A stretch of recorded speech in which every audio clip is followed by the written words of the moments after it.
So hello नमस्कार, स्वागत है आप सबका। उम्मीद करते हैं आप लोग सभी ठीक होंगे। तो आज हम लोग सॉल्व करने वाले हैं top 20 most important MCQs of Oswal sample paper.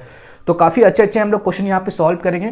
तो पहले खुद से ट्राई करना क्वेश्चन को सॉल्व करने का, अगर सॉल्व नहीं होगा तो ही आगे सॉल्यूशन देखना। ओके, चलिए स्टार्ट करते हैं क्वेश्चन नंबर 1 से। नंबर 1 यहाँ पे क्या है, in the adjoining diagram the length of P R. तो आपको यहाँ पे लेंथ ऑफ पी आर निकालने के लिए बोल रहा है, जो कि हाइपोटेन्यूज साइड है इस ट्रायंगल का। आपके सामने यहाँ पे ऑप्शन है, इसको सॉल्व करके बताओ कौन सा करेक्ट ऑप्शन होगा। चलिए सॉल्व करते हैं।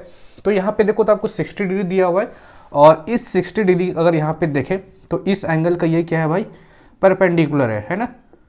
एंगल का जो भी अपोजिट साइड होता है वो क्या होता है, परपेंडिकुलर होता है। 90 डिग्री का अपोजिट साइड क्या होता है, हाइपोटेन्यूज साइड होता है, ठीक है। और जिस पे वो लाई करता है एंगल, वो बेस होता है। तो यहाँ पे देखो हम क्या लगाने वाले हैं, साइन थीटा लगाने वाले हैं, क्योंकि साइन थीटा क्या होता है, परपेंडिकुलर बाय हाइपोटेन्यूज होता है ना। और साइन थीटा हम यहाँ पे इसलिए लगाए ना, क्योंकि यहाँ पे हम मेरे पास परपेंडिकुलर है, ठीक है। हमको क्या निकालना है, यहाँ पे हाइपोटेन्यूज निकालना है, ठीक है। तो इसके रिलेशन से हम लोग आसानी से निकाल सकते हैं।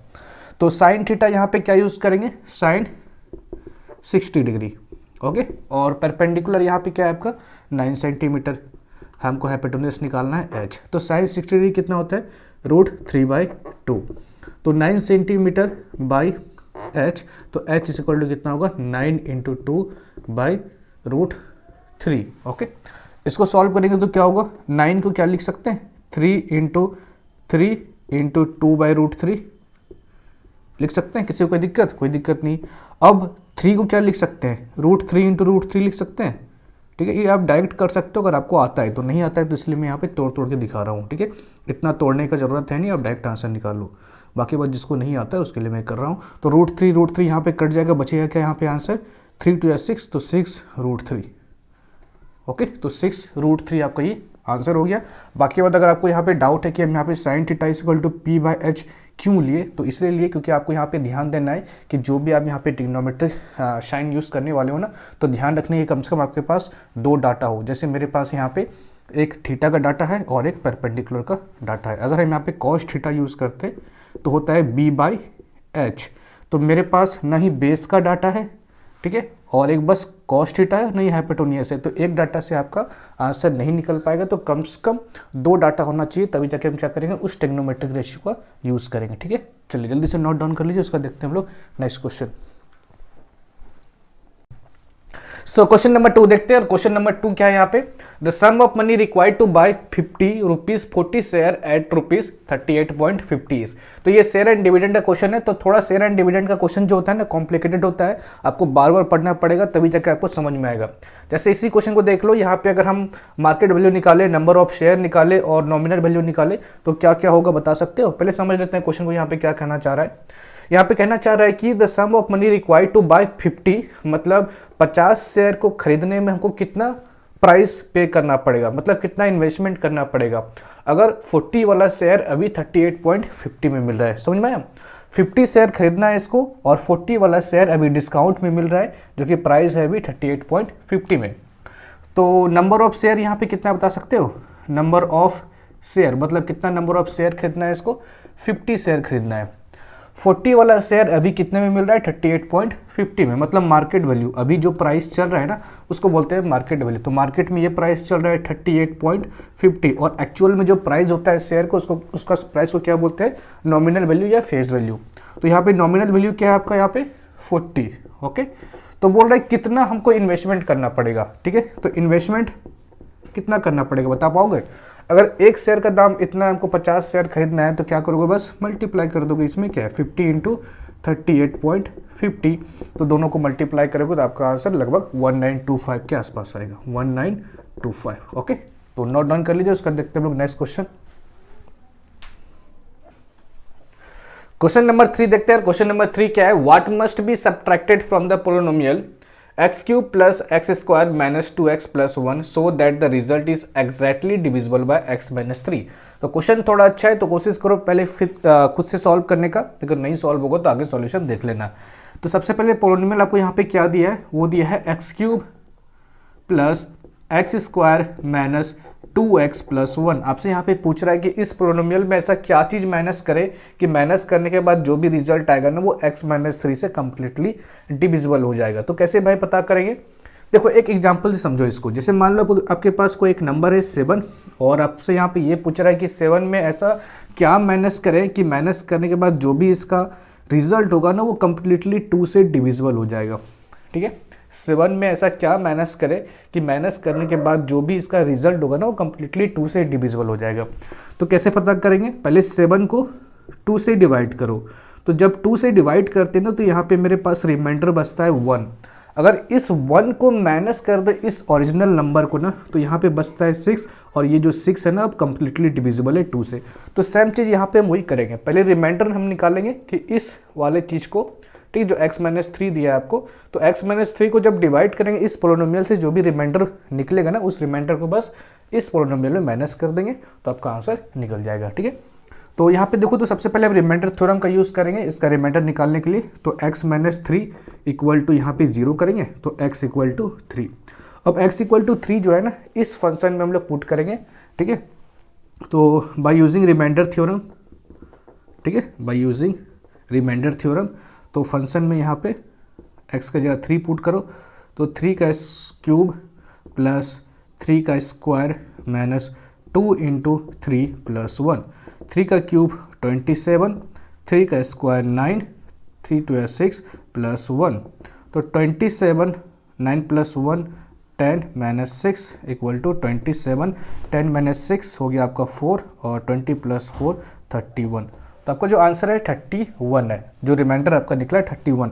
अगर इस रिमाइंडर को माइनस कर दे इस ओरिजिनल वाले से, इस पोलिनोमियल से, तो यहाँ पे जो आपका x-3 वो कम्प्लीटली डिविजिबल हो जाएगा x cube plus x square minus 2x plus 1 से। ठीक है, तो इसको नोट डाउन कर लीजिए, उसका देखते हैं लोग नेक्स्ट क्वेश्चन।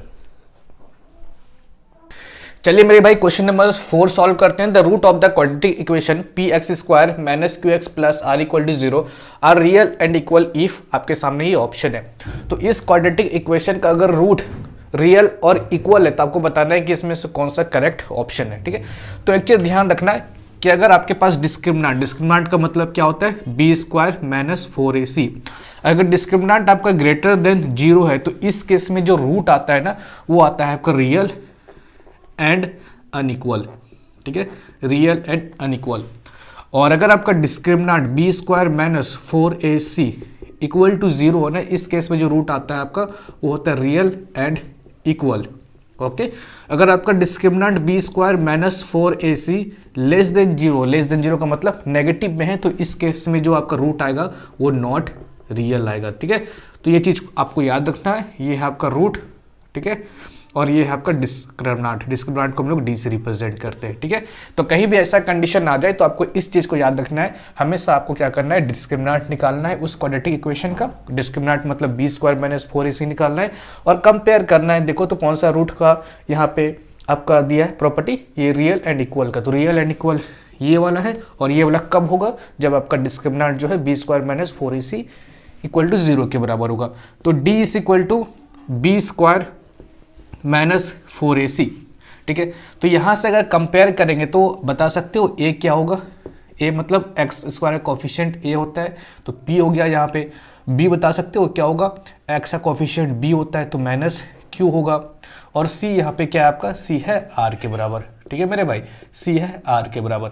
अब देखो तो डिस्क्रिमिनेंट क्या लेंगे, यहाँ पे डिस्क्रिमिनेंट इक्वल टू 0 लेंगे। ठीक है, तो b² माइनस 4ac, तो b यहाँ पे क्या है, माइनस q है तो माइनस q का स्क्वायर माइनस 4 इंटू a क्या है आपका p के बराबर है, और c क्या है आपका वो r के बराबर है। बस सॉल्व कर दो इसको 0, और माइनस q का स्क्वायर q² माइनस 4pr। ठीक है, इसको लिख सकते हैं q², ठीक है, q² is equal to 4pr। कौन सा करेक्ट ऑप्शन है, देखो तो q² is equal to 4pr b। तो इसको नोट डाउन कर लीजिए, उसका देखते हैं लोग नेक्स्ट क्वेश्चन। चलिए मेरे भाई क्वेश्चन नंबर 5 देखते हैं। क्वेश्चन नंबर 5 क्या है, the printed price of an article is 3080 if the GST is 10% then GST is. और अगर यहाँ पे प्रिंटेड प्राइस है एक आर्टिकल का 3080 और उस आर्टिकल पे अगर 10% का जीएसटी लिया जा रहा है तो वो 10% जीएसटी किसके बराबर होगा। आपके सामने ऑप्शन ये है, तो बताओ कौन सा करेक्ट ऑप्शन है। ठीक है, तो इस क्वेश्चन में देखें तो यहाँ पे कोई भी स्टेट का मेंशन नहीं किया कि सेम स्टेट में हो रहा है या डिफरेंट स्टेट में हो रहा है या CGST लगाना है या SGST लगाना है, कुछ नहीं बता रहा है। तो डायरेक्ट आप क्या करो, बस GST निकाल दो। ठीक है, तो GST कैसे निकालेंगे भाई, तो GST is equal to rate into mark price. ठीक है, या प्रिंटेड प्राइस, बस यहाँ पे GST निकालना है अगर कुछ मेंशन नहीं किया है तो रेट कितना है भाई 10% का इंटू प्रिंटेड प्राइस कितना है 3080। 10% का मतलब हो गया 10/100 इंटू 3080। ये 0 गया, 0 गया, तो बचा कितना भाई 308 रुपया। मतलब इस पे 308 रुपया का GST लग रहा है। इसका मतलब 5 का B करेक्ट है और नोट डाउन कर लीजिए इसको। सो क्वेश्चन नंबर 6 देखते हैं। क्वेश्चन नंबर 6 क्या है, which of the following equation has 2 ऐसे रूट। मतलब यहाँ पे जो आपके पास क्वाड्रेटिक इक्वेशन है ना, तो इनमें से कौन सा क्वाड्रेटिक इक्वेशन का रूट जो निकलेगा वो 2 निकलेगा, आपको बताना है। तो कैसे चेक करेंगे, तो सबसे पहले आपको पता होना चाहिए कि रूट का मतलब क्या होता है। रूट का मतलब होता है सॉल्यूशन, या तो आप इससे ये भी समझ सकते हो कि अगर उसके रूट को हम यहाँ पे x के जगह रख देना तो पूरा इक्वेशन क्या होना चाहिए, सेटिस्फाई होना चाहिए। सेटिस्फाई का मतलब LHS इक्वल टू RHS के बराबर होना चाहिए। ठीक है, तो यहाँ पे आपको 1 by 1 चेक करना पड़ेगा सारा कि 2 रखने के बाद ये इक्वल टू 0 हो रहा है कि नहीं हो रहा है। जिसमें इक्वल टू 0 हो जाएगा वही आपका क्या हो जाएगा, वो आंसर हो जाएगा। मतलब वही क्वाड्रेटिक इक्वेशन का जो रूट निकलेगा वो 2 निकलेगा। ठीक है, तो चलिए 1 by 1 हमको यहाँ पे सॉल्यूशन करना है। पहले ए वाला चेक करते हैं। तो x की जगह यहाँ पे 2 पुट करो, तो 2 का स्क्वायर माइनस 4 और यहाँ पे हो गया 2 प्लस 5। ठीक है, तो यहाँ पे देखें तो 2 का स्क्वायर 4 माइनस 8 प्लस 5 क्या लग रहा है 5 4 9 9 माइनस 8 इक्वल टू 1। तो ये इक्वल टू 0 नहीं है, तो इसको छोड़ो। ठीक है, सॉल्व नहीं करना, बस ऊपर से आपको पता करना है। अब देखो तो इसमें पुट करो तो बी वाले में, तो x की जगह क्या पुट करेंगे 2, तो 2 का स्क्वायर प्लस 3 2 माइनस 12। देखो तो ये इक्वल टू 0 हो पाएगा, एक बार चेक कर लेते हैं। 2 का स्क्वायर 4 3 2 6 माइनस 12, तो 6 4 10 10 माइनस 2, कभी तो 0 नहीं होगा तुम्हारा, तो इसको हटाओ। नॉट इक्वल टू 0 ये भी नहीं है सॉल्यूशन। सी चेक करो तो 2, ठीक है, फिर 2 का स्क्वायर माइनस 7 और फिर यहाँ पे क्या है 2 प्लस 6। ठीक है, देखो ये इक्वल टू 0 हो पाएगा, तो 2 का स्क्वायर 4 4 2 8, फिर माइनस 14 फिर प्लस 6। ठीक है, तो देखो तो 8 प्लस 6 कितना हो जाएगा 14, तो 14 माइनस 14 कितना 0 हो गया। मतलब ये आपका क्वाड्रेटिक इक्वेशन जो है इसका रूट क्या होगा 2 होगा। आगे चेक करने की जरूरत नहीं है क्योंकि इसमें एक ऑप्शन होगा ही एक आंसर। ठीक है, तो डी चेक करने की जरूरत नहीं है, इसका मतलब ए नहीं होगा, बी नहीं होगा, डी नहीं होगा, सी आपका आंसर होगा क्योंकि यहाँ पे जो है LHS इक्वल टू RHS के बराबर आ रहा है 2 पुट करने के बाद। ठीक है,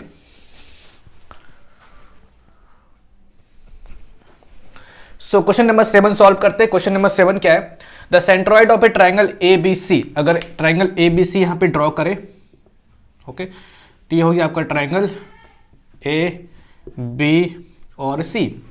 अगर इस ट्राइंगल का सेंट्रॉइड देखें, ठीक है, तो सेंट्रॉइड मान लेते हैं यहाँ पे होगा, तो इस ट्राइंगल का सेंट्रॉइड आपको दिया है कितना 6,7 6,7। ठीक है, if the coordinate of the vertices ABC are, A का आपको कोऑर्डिनेट दिया है स्मॉल a और 5, बी का दिया है 7,9 एंड सी का दिया है 5,7 respectively the value of A is, आपको ए का वैल्यू फाइंड करने के बोल रहा है। ठीक है, तो ये डायरेक्ट फॉर्मूला पे बेस है ये। ठीक है, आपको पता होना चाहिए सेंट्रॉइड का जो फॉर्मूला होता है वो क्या होता है, वो होता है x1 plus x2 plus x3/3 और y1 plus y2 plus y3/3, यही फॉर्मूला होता है। बस फॉर्मूला में पुट करो आपका आंसर आ जाएगा।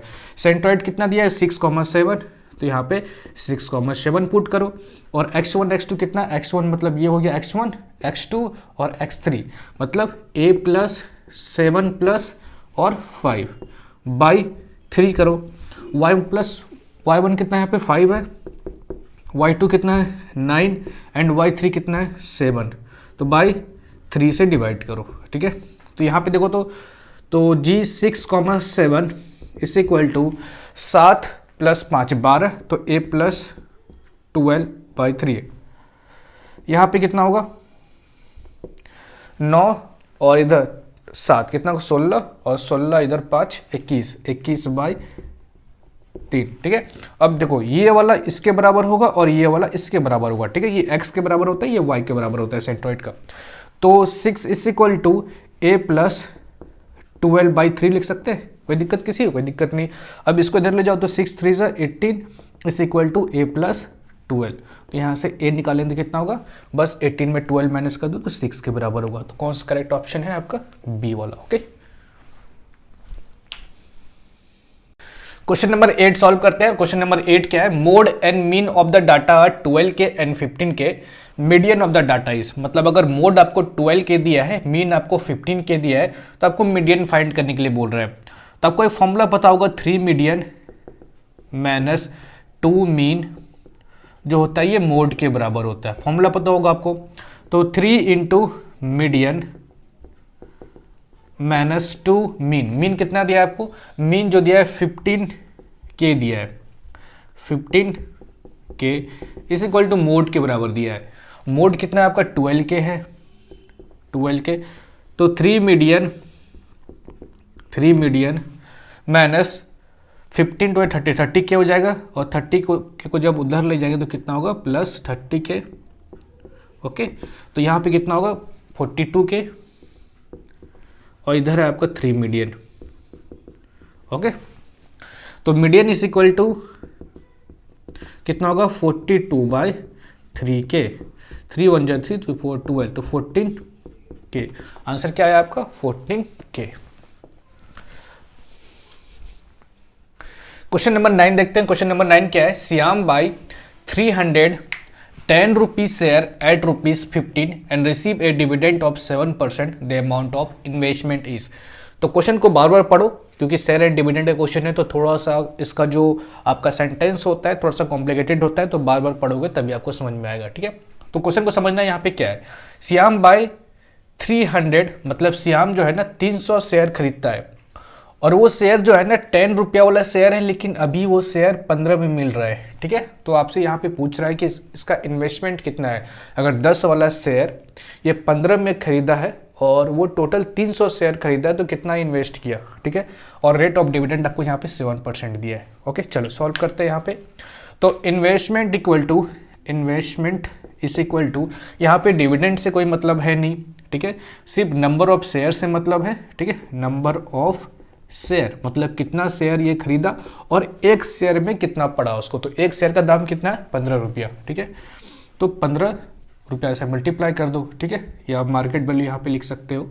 तो नंबर ऑफ शेयर कितना है? 300, और मार्केट वैल्यू कितना है? 15।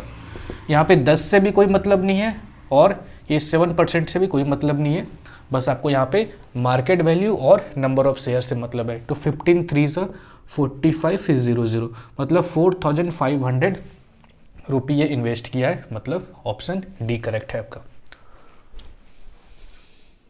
सो क्वेश्चन नंबर 10 देखते हैं। क्वेश्चन नंबर 10 क्या है? The solution set for the given in equation is, आपके पास यहाँ पे एक इक्वेशन है 5x - 2 लेस देन और equal to 3 and x belong to 1 से लेकर 20 तक है। चलो तो सॉल्व करते हैं। तो क्वेश्चन यहाँ पे है 5x - 2 लेस देन और इक्वल टू 3, तो 5x - 10 लेस देन और इक्वल टू 3। यहाँ हो जाएगा 5x लेस देन, और इसको इधर ला तो कितना होगा? 13, 10 + 3 13। तो x इज लेस देन और इक्वल टू 13/5, ठीक है। तो x इज लेस देन और इक्वल टू कितना होगा आपका? 5 2 10 5 6, मतलब 2.6 के आसपास होगा। अब यहाँ पे देखो तो कौन सा करेक्ट आंसर होगा यहाँ पे। तो यहाँ पे x जो है ना वो 2.6 के बराबर है, या तो 2.6 से नीचे आप ले सकते हो। तो देखो तो यहाँ पे सारा क्या है आपका? एक इंटीजर है, तो इसका मतलब यहाँ पे x जो आ सकता है वो 2 आ सकता है, 1 आ सकता है, 1 से नीचे तो आ नहीं सकता, क्योंकि x जो है आपका 1 से लेकर 20 तक है। इसका मतलब यहाँ पे x जो ले सकते हैं वो 1 ले सकते हैं और 2 ले सकते हैं। इसका मतलब C आपका करेक्ट है। क्वेश्चन नंबर 11 देखते हैं। क्वेश्चन नंबर 11 क्या है? If the line 2x + 3y - 7 equal to 0, आपका एक लाइन है, and 4y - px - 2l equal to 0 are perpendicular to each other, then the value of p is. अगर ये दोनों लाइन एक दूसरे के ऊपर परपेंडिकुलर है तो इस केस में आपको वैल्यू ऑफ p बताना है, ठीक है। चलिए, तो सबसे पहले आपको लाइन यहाँ पे क्या दिया हुआ है? एक लाइन दिया हुआ है 2x + 3y -7 इक्वल टू 0, ये एक लाइन दिया हुआ है। तो इस लाइन की मदद से क्या करेंगे, पहले हम स्लोप निकाल लेंगे, इस लाइन का स्लोप। अब इस लाइन का स्लोप कैसे निकालेंगे, y equal to M X plus C से कंपेयर करके। तो यहाँ से क्या 3y इक्वल टू, इसको इधर ले जाओ तो -2x और +7 लिख सकते हैं, बिल्कुल।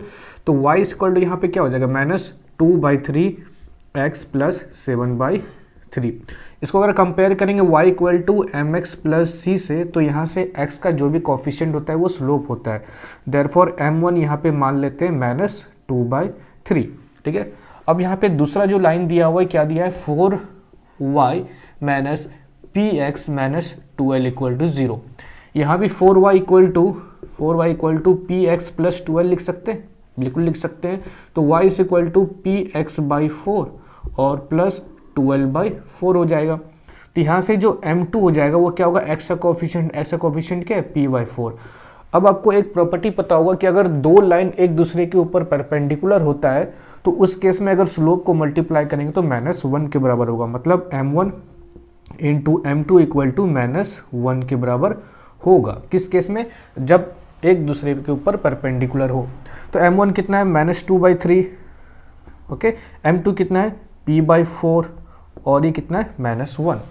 तो यहाँ से p के लिए सॉल्व करूँ तो p के लिए क्या होगा, -1 इंटू 4 इंटू 3 बाई -2 को बस नीचे कर दो, ठीक है। सारा कुछ हो गया, यस।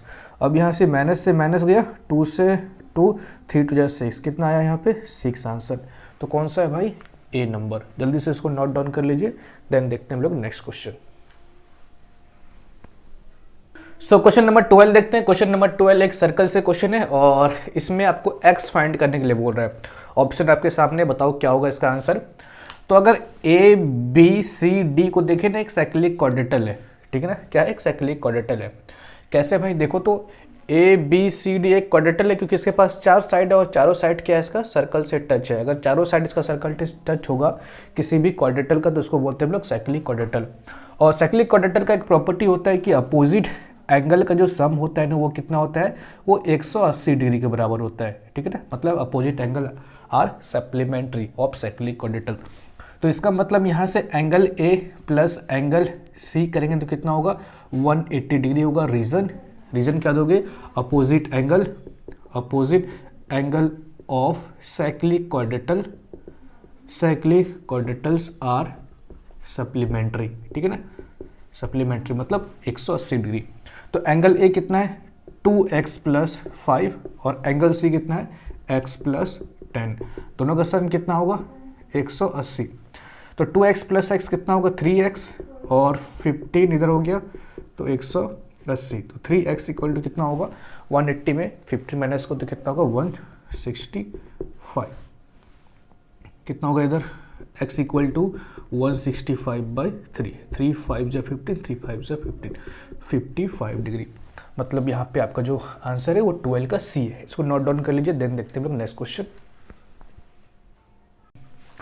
सो क्वेश्चन नंबर 13 देखते हैं। क्वेश्चन नंबर 13 आपका सर्कल से क्वेश्चन है और इसमें आपको दिया है कि in the given figure O is the centre of the circle, O centre है। If the length of P Q is equal to radius, और पी क्यू का जो लेंथ है ना वो रेडियस के बराबर है, ठीक है। तो आपको फाइंड करना है एंगल पी आर क्यू, मतलब ये एंगल फाइंड करना है। और आपको इसमें बता दिया है जो पी क्यू का लेंथ है ना वो रेडियस के बराबर है। रेडियस मतलब पी ओ रेडियस हो गया, ओ क्यू भी रेडियस है, ठीक है। और रेडियस का लेंथ इक्वल है, और इक्वल है मतलब इक्वल होता है रेडियस का लेंथ, ओके। तो इसका मतलब पी ओ, ओ क्यू और पी क्यू क्या है यहाँ पे, इक्वल है। और आपको एक चीज़ पता होगा कि अगर एक ट्राइंगल में तीनों साइड इक्वल है तो इसका मतलब ये कौन सा ट्राइंगल है, इक्विलेटरल ट्राइंगल है। और इक्विलेटरल ट्राइंगल का ईच एंगल कितना होता है, 60 डिग्री। मतलब ये भी 60 हो गया और ये भी 60 हो गया, ठीक है। और ये भी 60 हो गया, ठीक है ना, क्योंकि इसका तीनों साइड क्या है, इक्वल है, इसलिए इक्विलेटरल ट्राइंगल है। और इक्विलेटरल ट्राइंगल है इसका मतलब ईच एंगल कितना होगा, 60 डिग्री। अब अगर ये 60 डिग्री है तो बता सकते हो ये कितना होगा, 30 डिग्री होगा। रीज़न, एक प्रॉपर्टी आपको पता होगा, आपको थ्योरम पता होगा कि angle at the centre is double than the angle at the circumference, ठीक है। मतलब जितना एंगल सेंटर पे होता है ना वो क्या होता है, डबल होता है। कहाँ से, जो एंगल सर्कमफेरेंस पे बन रहा होता है। तो इसका मतलब 30 का डबल यहाँ पे 60 बन रहा है, ठीक है। तो कौन सा ऑप्शन होगा, सी नंबर। नोट डाउन कर लीजिए, उसको देखते हैं हम नेक्स्ट क्वेश्चन। क्वेश्चन नंबर 14 देखते हैं। क्वेश्चन नंबर 14 क्या है, the radius of the roller 100 centimetre long is 14 centimetre, the curved surface area of roller. तो क्वेश्चन को समझना थोड़ा सा हो सकता है कॉम्प्लिकेटेड आपको लगे। तो इसमें कहना क्या चाह रहा है कि रेडियस एक रोलर का, जो रोलर 100 सेंटीमीटर लॉन्ग है, उस रोलर का जो रेडियस है वो 14 सेंटीमीटर है, ठीक है। आपको उसका कर्व्ड सरफेस एरिया निकालना है। तो रोलर क्या होता है भाई, रोलर बेलन, देखो बेलन जिससे रोटी बेलते हैं, तो बस वही हो गया। या पीच को दाबने वाला रोलर देखे होंगे आप, या सड़क को दाबने वाला, तो सब को रोलर ही बोलते हैं। तो सेम रोलर आपका ये हो गया, बस इसमें एक टाइप का ऐसे लगा होगा, एक ऐसे पीच को दाबने वाला, देखो ना क्रिकेट पिच को जो दाबते हैं वो रोलर ही रहता है। अब यहाँ पे देखो रोलर क्या होता है, सिलेंडर टाइप का होता है। तो इसका आपको कर्व्ड सरफेस एरिया निकालना है। तो curved surface area of cylinder क्या होता है, 2 पाई r इंटू एच होता है, ठीक है। 2 पाई r इंटू एच होता है, ठीक है।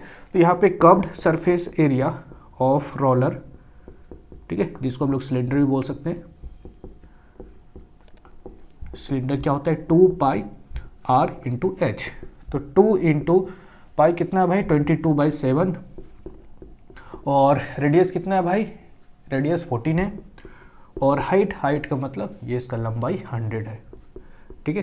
तो 7 2 ज़ा 14, तो यहाँ पे मल्टीप्लाई करेंगे कितना होगा, 22 इंटू 4, तो कितना होगा 88, तो 88, और इधर हो गया आपको 2 0 सेंटीमीटर स्क्वायर, ठीक है। तो ऑप्शन डी आपका करेक्ट है, नोट डाउन कर लीजिए। देखते हैं हम लोग नेक्स्ट क्वेश्चन। क्वेश्चन नंबर 15 देखते हैं। क्वेश्चन नंबर 15 क्या है आपका, if a well of a diameter 8 metre has been dug to the depth of 14 metre then the volume of the earth dug out is, ठीक है। एक कुआं है, ठीक है, ये हो गया कुआं आपका, और इस कुआं का जो आपका डायमीटर दिया है वो 8 मीटर दिया हुआ है, ठीक है। 8 मीटर आपका डायमीटर दिया है, और इसका जो has been dug to the depth of 14 metre, इसका डेप्थ कितना दिया है, वो दिया है 14 मीटर का, 14 मीटर। तो आपको फाइंड करना है यहाँ पे वॉल्यूम, ठीक है, वॉल्यूम ऑफ द अर्थ डग। तो वॉल्यूम ऑफ द अर्थ डग किसके बराबर होगा, वॉल्यूम ऑफ वेल के बराबर, मतलब कुआं के बराबर। तो ये कुआं किसके, कौन सा शेप है, कुआं का तो सिलेंडर शेप है, और सिलेंडर का वॉल्यूम क्या होता है, pi r square into H. तो volume of well is equal to pi r square into H. Pi का वैल्यू यहाँ पे 22/7 ले लो, ठीक है, अगर नहीं दिया है तो 22/7। रेडियस कितना होगा भाई, 8 का आधा ले लो, डायमीटर है 8, तो उसका आधा होगा 4, तो 4 इंटू 4, क्योंकि यहाँ पे r स्क्वायर है, और हाइट मतलब यहाँ डेप्थ इसका 14, तो 7 2 ज़ा 14, तो 22 इंटू 4 4 ज़ा 16, 16 2 ज़ा 32, तो 2 2 ज़ा 4 मतलब यूनिट डिजिट इसका 4 है, तो इसका मतलब मस्ट आपका ये होना चाहिए, ठीक है। तो 704 हो जाएगा, 704 मीटर स्क्वायर आपका करेक्ट आंसर है, ठीक है। तो नोट डाउन कर लीजिए, देन देखते हैं हम लोग next question. So question number 16 देखते हैं। क्वेश्चन नंबर 16 आपका ट्रिग्नोमेट्री से, cot square theta minus 1/sin square theta is equal to, आपके सामने ऑप्शन है, कौन सा करेक्ट है आपको बताना है। सॉल्व करते हैं। तो क्वेश्चन है cot square theta minus 1/sin square theta. तो कॉट थीटा को आपको पता है, कॉट थीटा जो होता है वो क्या होता है, cos theta by sine theta. देखिए आपको याद करके रखना ही पड़ेगा तभी बनेगा। तो यहाँ पे क्या लिख सकते हैं, स्क्वायर है तो इसका मतलब ऊपर नीचे भी स्क्वायर पुट कर दो, तो cos square theta by sine square theta minus 1/sin square theta. यहाँ पे नीचे एलसीएम ले लो, तो क्या होगा, sine square theta, sine square theta, और यहाँ पे है cos square theta minus 1। Cos square theta minus 1 किसके बराबर होगा, आपको ये पता होगा कि sine square theta plus cos square theta जो होता है 1 के बराबर होता है, ठीक है। तो यहाँ से अगर निकाले हम लोग कॉस स्क्वायर थीटा माइनस 1, तो कॉस स्क्वायर थीटा माइनस 1, इसको इधर लेते हो, इसके इधर लेते हो, तो हो जाएगा माइनस साइन स्क्वायर थीटा के बराबर, ठीक है। तो ये भी आपको याद करके रखना पड़ेगा। तो कॉस स्क्वायर थीटा माइनस 1 में क्या लिख सकते हैं, माइनस साइन स्क्वायर थीटा, और नीचे है आपका साइन स्क्वायर थीटा। तो साइन स्क्वायर थीटा कट जाएगा, बचेगा क्या यहाँ पे, -1। तो आपका जो करेक्ट है वो है B -1। क्वेश्चन नंबर 17 देखते हैं। क्वेश्चन नंबर 17 आपका ट्रिग्नोमेट्री से, तो एक बार ट्राई करना चाहते हो तो वीडियो को पॉज करके आप ट्राई कर सकते हो, ओके। चलिए सॉल्व करते हैं। यहाँ पे आपके क्वेश्चन दिया है if sec theta plus tan theta equal to k then the value of sec theta plus tan theta आपको फाइंड करना है। चलिए आपको एक रिलेशन पता होगा कि sec square theta minus tan square theta जो होता है वो 1 के बराबर होता है, और यहाँ पे आपको एक रिलेशन पता होगा कि ए स्क्वायर माइनस बी स्क्वायर क्या होता है, ए प्लस बी और ए माइनस बी के बराबर होता है। तो सेम तरीके से इसको ए स्क्वायर मान लो, इसको बी स्क्वायर मान लो, तो इसको लिख सकते हैं A plus B A minus B. तो sec theta plus tan theta और इधर हो जाएगा sec theta minus tan theta is equal to 1 के बराबर। ठीक है, अब sec theta plus tan theta find करना था, sec theta minus tan theta आपको दिया था, तो यहाँ पे के लिखो और यहाँ पे लिखो sec theta plus tan theta equal to 1। तो यहाँ से sec theta plus tan theta क्या होगा यहाँ पे 1/k के बराबर। ठीक है, तो कौन सा करेक्ट है भाई, डी। नोट डाउन कर लिए, देन देखते हैं हम लोग next question. So question number 18 देखते हैं। क्वेश्चन नंबर 18 क्या है, cumulative frequency curve is also called. तो इसको बस आपको याद रखना है कि क्यूमुलेटिव फ्रीक्वेंसी कर्व को हम लोग और किस नाम से जानते हैं, ओजाइव या ओगिव बोल सकते हो। ठीक है, जिसको जो बोलना है बोल सकते हो। क्वेश्चन नंबर 19 क्या है, which of the following can not be determined graphically. तो ग्राफिकली हम लोग किसको डिटरमाइन नहीं कर सकते, मीन, मीडियन, मोड या नन ऑफ दिस। ठीक है, तो यहाँ पे मीन होगा करेक्ट। इसको भी आपको याद रखना है कि मीन को हम लोग ग्राफिकली डिटरमाइन नहीं कर सकते। ठीक है, तो which of the following can not be determined graphically, mean. तो इसको भी याद रखना है, इसको भी याद रखना है। ओके, चलिए चलते हैं नेक्स्ट क्वेश्चन, क्वेश्चन नंबर 20। सो क्वेश्चन नंबर 20 देखते हैं। क्वेश्चन नंबर 20 क्या है, if the probability of A player winning A game is 0.56 the probability of is losing this game is. अगर एक प्लेयर का मैच जीतने का प्रोबेबिलिटी 0.56 है तो आपको बताना है कि लूज होने का क्या प्रोबेबिलिटी होगा। तो एक चीज़ याद रखना कि किसी भी चीज़ का नहीं होने का प्रोबेबिलिटी और होने का प्रोबेबिलिटी को ऐड करेंगे ना, हमेशा 1 के बराबर होगा। फॉर एग्जांपल अगर आपसे पूछेंगे कि आज बारिश होने का कितना प्रोबेबिलिटी है, तो कोई बोलेगा कितना 40%। ठीक है, अगर कोई बोला 40% आज बारिश होने का चांस है, ठीक है, यस में दिया है ये अपना फेवर, तो नो में कितना परसेंट होगा, नो में तो 60% होगा ना। तो होने और नहीं होने का प्रोबेबिलिटी को ऐड करेंगे ना, हमेशा कितना होगा 100%, जिसको बोल सकते हैं 1 के बराबर। ठीक है ना, 1 के बराबर। तो हमेशा याद रखना कि किसी भी इवेंट का होने और नहीं होने का प्रोबेबिलिटी को अगर ऐड करेंगे ना, हमेशा 1 के बराबर होता है। इसका मतलब यहाँ पे winning, probability of a winning plus probability of a lose का अगर ऐड करेंगे ना, क्या होगा इसमें 1 के बराबर होगा। तो यहाँ पे आपको विनिंग का प्रोबेबिलिटी दिया हुआ है 0.56 और प्रोबेबिलिटी ऑफ लॉस निकालने के लिए बोल रहा है। तो प्रोबेबिलिटी ऑफ लॉस कितना होगा 1 माइनस 0.56 जो कि होगा आपका 0.44 के बराबर। ओके, तो ये था आपका आंसर। तो ये था हमारा top 20 most important question of Oswal sample paper से, और भी हम लोग अच्छे क्वेश्चन करते रहेंगे अगले नेक्स्ट क्लास में। तो वीडियो अच्छा लगा तो एक लाइक, शेयर और सब्सक्राइब कर देना और जम के पढ़ना। मिलते हैं आपसे अगले वीडियो में, तब तक के लिए जय हिंद, जय भारत।